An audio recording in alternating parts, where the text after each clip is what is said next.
Welcome to this series about the Australian Charter of Healthcare Rights entitled Patient Power, Healthcare Rights and Positive Change. My name's Julie McCrossan and I'm a throat cancer survivor and a patient and family advocate. And this series is hosted by Health Consumers New South Wales and supported by the Australian Commission on Safety and Quality in Healthcare.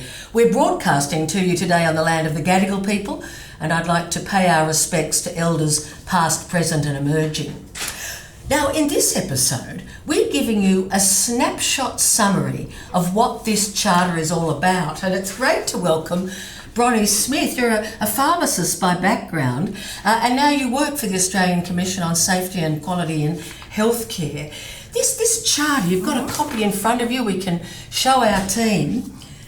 In a nutshell, what's the purpose of this charter?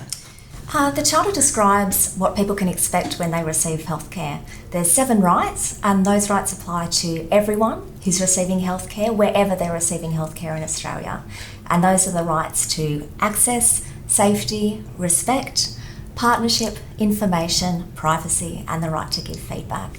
So the purpose is really to empower patients and consumers to be actively involved in healthcare, but also to create a sense of shared understanding about healthcare rights for consumers and for healthcare providers. And this Charter of Healthcare Rights, it's connected to the accreditation for hospitals and other health services, so it's got a little bit of oomph. Can you explain that role in accreditation? Absolutely. So the National Safety and Quality Health Service standards exist to protect the public from harm and also to improve the safety and quality of health services. And the standards essentially require health services to use a charter that's consistent with the Australian Charter of Healthcare Rights, and also to provide information to patients, families and carers about those rights. So what this actually means in practice is that health services can either adopt the charter as is, or they can develop their own as long as those 7 rights remain in place. And in this series of videos, we're going to be interviewing a lot of different patients, family members and doctors and allied health and so on about the Charter and how it's used. But you at the Australian Commission on Safety and Quality in Healthcare provide endless free resources. Just give us a snapshot, particularly around diversity of languages and cultural adaptation. Absolutely. We want everyone to know about their healthcare rights, and we've got a lot of resources that are available for consumers. One of them is a guide for consumers that actually talks about what the rights mean in practice.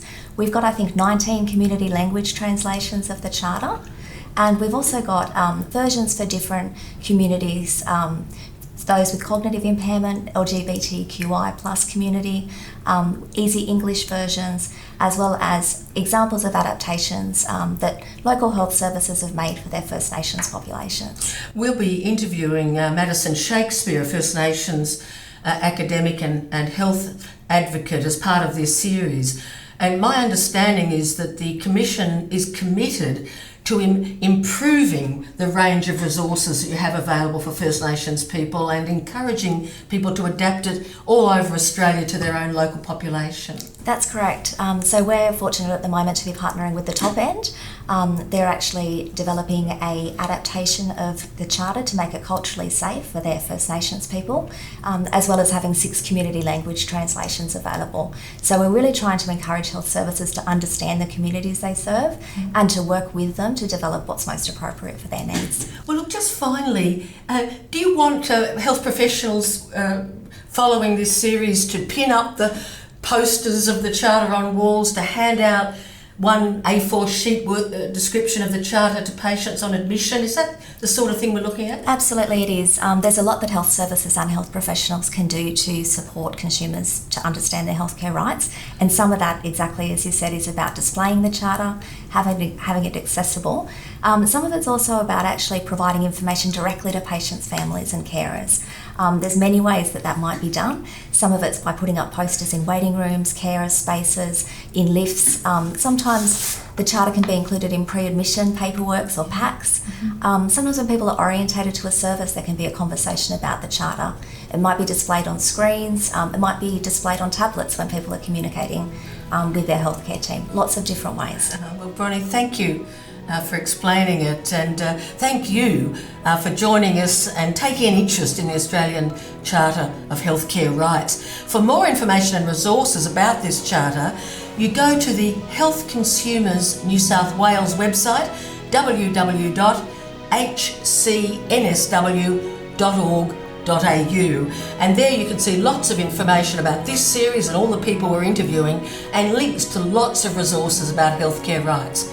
I'm Julie McCross, and see you for our next episode.